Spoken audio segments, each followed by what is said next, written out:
ऋतोमार्गवाहिन्यस्तथा तत्र बालिते सर्वे हस्तेन भरमानताः बहुवर्ण्यते तस्मिन् गन्धर्वार्तं जगुः पादं तथैव न्यन्द्रतश्चाप्सरोगणाः पुण्याः सदा वा भातिकाश्वक्त्राब्दिकास्ताजाः ये प्रपन्नाद्यहरे प्रतीतिमातर्जगदोखिलस्य श्रीदेश्वेश्वरी पाहि विश्वं त्वमीश्वरी देवी च राजरस्य आधारभूता जगदस्त्वमेकमहीश्वरूपेण तस्थितासे वैष्णवी चक्रिनन्तवीत्या विश्वस्य बीजं परमाहिमाया परमासिमाया सम्मोहितं देवी समस्तमे तत्त्वं वै प्रसन्नाभिमुक्तेः विद्या समस्ता च भेदास्त्य समस्ता सकला जगत्सु त्वयितया परिजं वै तत्काते स्तुतिस्तवे परापरोक्तेः सर्वभूताय दाजे मुक्तिमुक्तिप्रदाय रे त्वं स्तुतास्त्व एका वा भवन्तु प्रवोक्तेः चिन्त्याचदानुग्रान् वै प्रियतान् महातुरान् रक्तादन्ता भविष्यन्ति जाडमेघ्वापवाः मां देवता स्वर्गे मर्त्यलोके च मानवाः स्तवन्तोऽप्याहरिष्यन्ति तं रक्तन्तिका भूयश्च वार्षिक्यामनामृत्यामनं भजे मनभे संस्तुता भौमो सम्भविष्यामि अनुजा ततश्च तेन नेत्राणां निरीक्षिष्याम्यहं मुनीन् तदोहमखिलं प्रातमात्मदेवं भवैः भरिष्यां धराशाकेलावृष्टे प्राणधारकैः शाकमरे विख्यातिञ्जता यास्याम्यहं भवे त्रिभुजमधिष्यां मृगमाख्य महाद्रं दुर्गादेवी विख्यातसन्दन्नेन भविष्यति प्रचान्यदाभीमं रूपं कामाजने रक्षां जुक्षजाय मुनीनां त्राणकारणात् रामामने सर्वे स्तोष्यञ्चानमृमूर्तेः भीमादेवी विख्यातसन्दन्नेन दारुणाख्य त्रैलोक्ये महाबाधाङ्गृच्छति दाहं भ्रामररूपं कृत्वा सङ्ख्ये षट्पदं त्रैलोक्यसीतार्थावधिष्ये महाद्रं भ्रामरेति मालोकास्तुदास्तो इत्थयदा यदा बाधा दानुवथा भविष्यति यदा तदावधि जाङ्गरिष्यामि संशयं तस्य पुराणे सुहृदावृणिके नन्दरे श्रीदेवी वाहास्मे नारायणे सुधीर्नामयिकादशः संवार्पणोऽस्तु ओं देवी वाचा यभिस्तवैष्टवान्नित्यं तोषते समायथा तस्यां सकलां बाधां शमयिष्याम्यदं जयं दुर्घटमराजन् जविजा दुर्घातनं कीर्तयिष्यन्ति एतद्बद्धं शुम्भुजम्भुजोः अष्टम्यां च चतुर्दश्यां नवम्यां च एकचेतसः शोचन्ति जैव ये भक्त्यां माहात्म्यं त्वं तेषां दुष्कृतङ्गित्य दुष्कृतोत्थानजाबधः भविष्यन्ति दारिद्र्यं जैव शत्रुभ्यो नुहे तस्य वान्द्राजधां नक्षत्रादं तौ यौ घात् कदाचित् सम्भविष्यते पठितव्यं समाहितैः श्रोतव्यं च भक्त्यापरं सुस्तेन महत् उपसर्गान् चेषां तुमामारी धातृविधमुत्पादं माहात्म्यं शमयन् मम इत्रैतत्पठ्यते सम्यक् नित्यमायतने वा सदानतद्विमोक्षां सान्निध्यं दर्शयेदं बलिप्रदाने पूजायां मुक्तिकार्ये महोत्सवे सर्वमैतन्माहात्म्यमुच्चार्यं शाभिमेव जानता वा विपिनपूजा प्रतीक्षिष्याम्यहं कृतं शरत्काले महापूजा क्रियते याजवार्षिकी तस्यां वैतन्माहात्म्यं सर्वाबाधां निर्मुक्तो धनधानि समुन्नितः मनुष्योत्प्रसादेन भविष्यद्धं चयः श्रुत्वा मोहितन्माहात्म्यं सहाजोत्पत्ते शुभाः रात्रमञ्जुध्यानिरो मयि प्रोक्रियै अन्येषु विधैर्भोगैः प्रधानैरुपसरेण्या प्रीतिर्मे कृते शास्त्रं सुलोच्यते क्षुधैर्तं मृजवापानधारोग्यं रेच्छते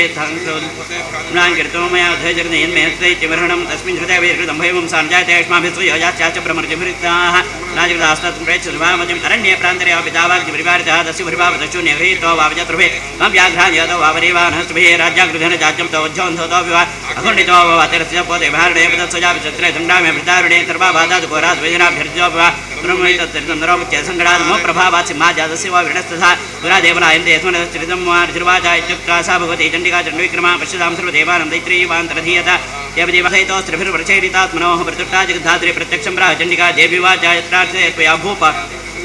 तदामिते महार्कण्डेवाच ततो वप्रेन्द्रपो राज्यमभिभ्रंशन्यजन्मनि अत्रैव राज्यमुदे त्रिमलं रात् सोऽपि वैश्यस्तदोज्ञानं वप्रेन्द्रविणं ममेत्यहमिति प्राज्ञसङ्गविच्यधिकारकं देव्यवाचा स्वल्पैरहोभिवृद्धपदे सुम्राज्यं प्राप्स्यते भो त्वारिपूर्णस्खलितं तव तत्र भविष्यति मृतश्च भूय सम्प्राप्य भक्त्यादाभ्यां भिष्टुता एवं देव्यां रुद्धात्रदक्षर्त्यः राज्यनो राज्यसाविन् भवितामनो यद्वादिवर्देव्यथाभिरहितं वरं भुवान्तरेन्द्रियो भक्त्यादाज्ञाभिक्रमालचिता राणामराज्ञान्त्रां भजे प्रभस्विश्वदेयासो अन्नमत्यो पश्वि अहं सुवे पितरमस्य मूर्धन्मं योनिरप्स्वान्तसमुद्रे ततो वितिष्ठरेण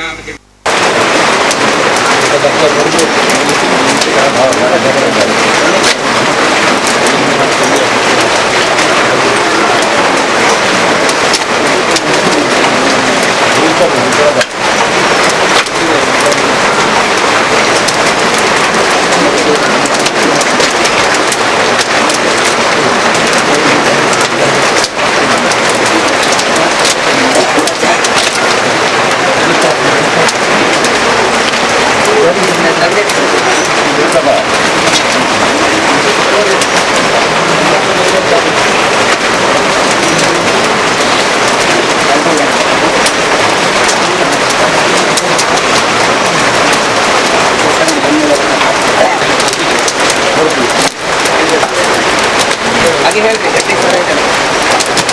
ಹಾಗೆ ಹೇಳಿ ಹೇಳುತ್ತೆ ಏನಾಗಲ್ಲ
हस्ते चक्रदादिगणविजगां चामुण्डचर्चने बिभ्राणां विराज्ञां जरां दुर्गां त्रिनेत्रां भजे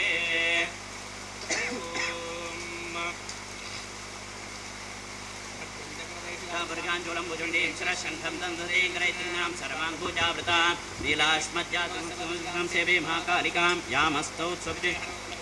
मधुं कैटभम् ॐ नमश्चण्डिकायै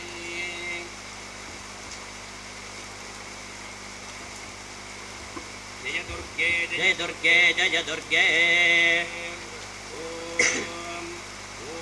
ऐं मार्कण्डेय उवाच स्वाहा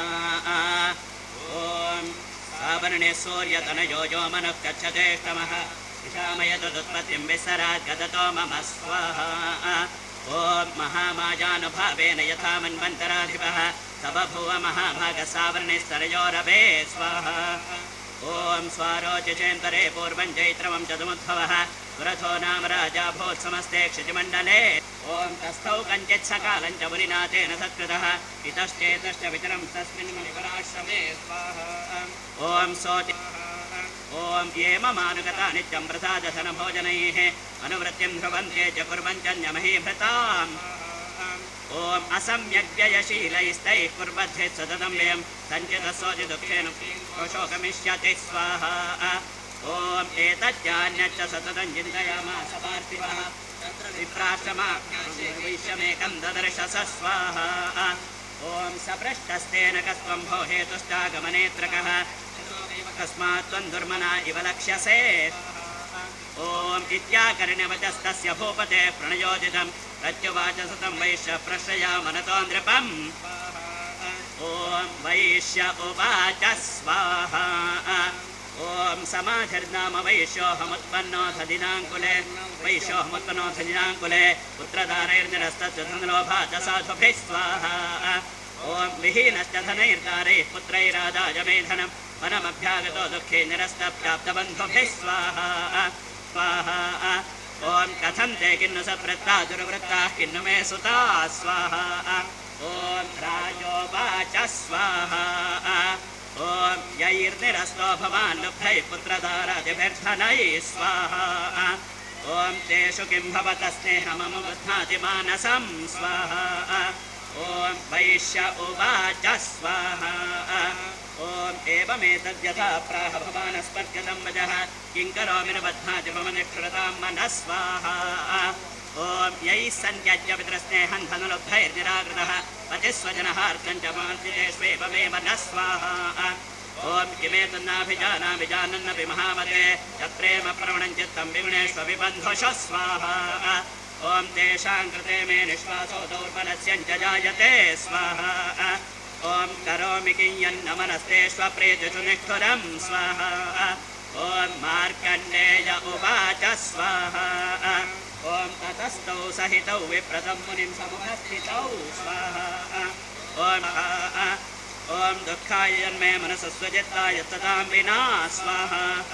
ॐ मम त्वङ्गतराज्यस्य राज्याङ्गेष्वखिलेष्वपि जानतो वेदाज्ञस्य किमेतुं मुनिसत्तमः स्वाहा ॐ अयं जगतः पुत्रैर्तारैर्भृत्यैस्ततोजितः वज्रेण च संत्यक्तस्ते जुहार्ति तथाप्यते स्वाहा ॐ एवमेष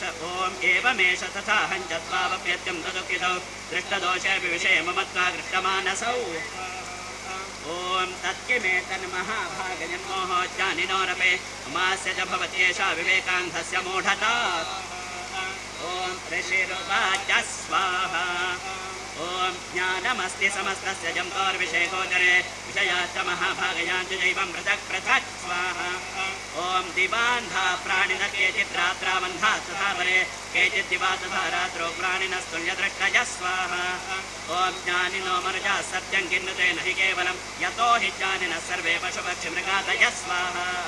ॐ ज्ञानं च तन्मनुष्याणां यप्तेषां मृगपक्षिणां मनुष्याणां च यप्तेषां तुल्यमन्यस्तथोभयो ॐ ज्ञाने विसज पश्येतान् पतङ्गाञ्छापचञ्जुषो रणमोक्षादृतात् मोहात् पीड्यमानानभिक्षुधात् ॐ मानुषामनुजव्याघ्रताभिलाषा सुतान् प्रजे लोभात् प्रतिपकाराय नन्देतान् किन्न पश्यसि स्वाहा ॐ तथापि ममता वर्धा श्रूयतां मम स्वाहा ॐ देवानाङ्कारसिद्धार्थमाविर्भवति तायुधा उत्पन्नेति तदोलोकेत्यादित्याप्यभिधीयते स्वाहा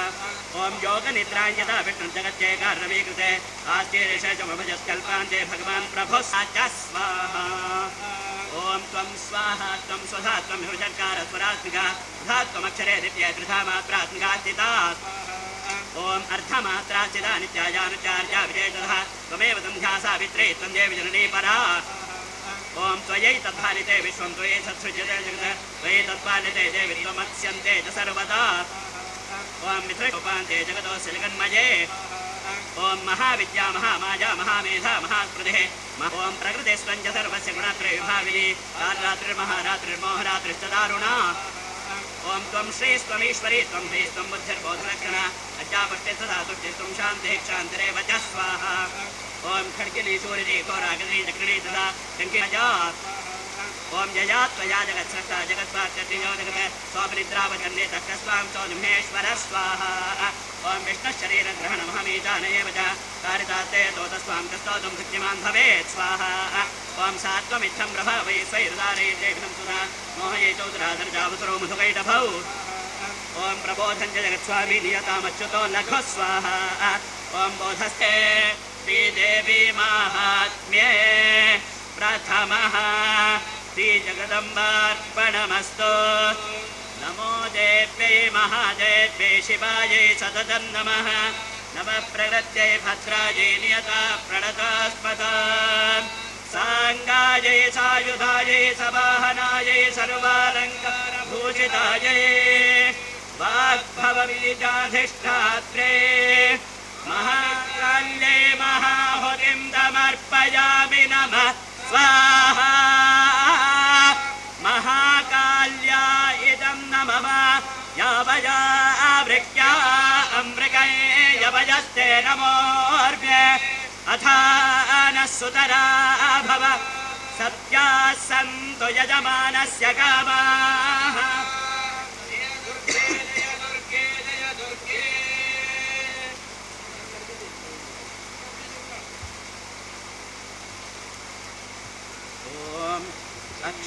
विक्रमे त्र्यम्बरे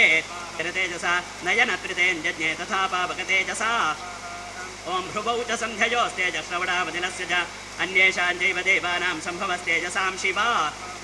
ॐ ततः समस्तदेवानां तेजोराशिसमुद्भवां तां विलोक्यमुदं प्रापुरमरामहिषार्दिता स्वाहा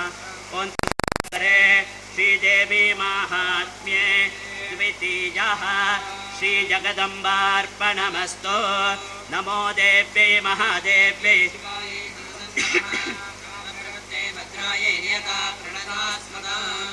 साङ्गायै सायुधायै सवाहनायै सर्वालङ्कारभूषितायै लक्ष्मीबीजाधिष्ठात्र्यै महालक्ष्म्यै महाहुतिं समर्पयामि नमः स्वाहा महालक्ष्म्या इदं नमः यावया वृक्या अमृकै यवयस्ते नमोऽर्भ्ये अथा नः सुतरा भव सत्याः सन्तु यजमानस्य कामाः जय दुर्गे ॐ तिच्छेद च धनुः सद्योद्भजं च समुच्छ्रितं व्याधदैव गात्रेषु छिन्नधन्वा नमाशु गै स्वाहा ॐ सच्छिन्नधन्वा विरथो हताश्वो हतसारथिः ॐ वेगेन काञ्चिद्वरान्नागेन भ्रमणेन च निःश्वासपवनेनान्यान् पातयामास भूतले ॐ निपात्य प्रमथानीकमभ्यधावत सोऽसुरः सिंहं हन्तुं महादेव्याः कोपं जग्रे ततोऽम्बिका ॐ सोऽपि कोपान् महावीर्यः कुरक्षुण्णमहीतलः शृङ्गाभ्यां पर्वतानुच्चां शिक्षेपजननाद च स्वाहा ॐ वेगभ्रमणविक्षुण्णा महीतस्य व्यशीर्यत लाङ्गूलेनातश्चाभ्युप्लावयामास सर्वतः स्वाहा ॐ धुतशङ्गविभिन्ना च खण्डं खण्डं युजुर्खनाः श्वासानिलास्ता शतशो निपेतुर्नभतो जला स्वाहा ॐ इति क्रोधसमाध्मातमापदन्तं महातुरं दृष्ट्वा सा चण्डिका कोपं तद्वधाय तदा करोत् स्वाहा ॐ सा क्षिप्त्वा तस्य वै पाशं दम्बबन्धमहातुरं तत्याजमाहिषं रूपं सोऽपिबद्धो महामृधे ॐ अर्धनिष्क्रान्त एवासौ युध्यमानो महातुरः तया महासिना देव्या शिरश्चित्वा निपातितः स्वाहा ॐ ततो हाहाकृतं सर्वं दैत्यसैन्यं ननाचतत् प्रहर्षं च वरं जग्मस्सकला देवतागणा स्वाहा ॐ तुष्टुवस्तां सुरादेवीं सह दिव्यैर्महर्षिभिः साङ्गायै सायुधायै सवानगायै सर्वालङ्कारभूषितायै अष्टाविंशतिवर्णात्मिकायै महालक्ष्म्यै महाहुतिं समर्पयामि नमः स्वाहा महालक्ष्म्या नः सुतरा भव सत्याः सन्तु यजमानस्य कामाः जय दुर्गे जय दुर्गे जय दुर्गे ॐ ऋषिरुवाच स्वाहा ॐ शक्रादयः सुरगणा मणिसुरारिवले च देव्या तां तुष्टुभो प्रणदिनं रशिरोधरां सा वाग्भिः प्रहर्षपुरगोद्गमचारुदेहा स्वाहा परमार्थिहन्त्री ॐ मेधासि देवी विदिताखिलशास्त्रतारा दुर्गा च दुर्गभवसागरनौरसङ्गा श्रीकौष्टभानुकृतैककृताधिवासा गौरी त्वमेव शशिमौलिकृतप्रतिष्ठा ॐ ईषत्सः समबलं परिपूर्णचन्द्रबिम्बानुकारिकनकोत्तमकान्तिकान्तम् अत्यद्भुतं प्रहृतमातृचा तथापि विक्रं विलोक्य सा महिषासुरेण्डः स्वाहा ॐ दृष्ट्वा तु देवी कुपितं भ्रुकुटीकरालमुद्यच्छ शाङ्कसृजच्छवियन्न सद्यः प्राणान्मुमोच महिषस्त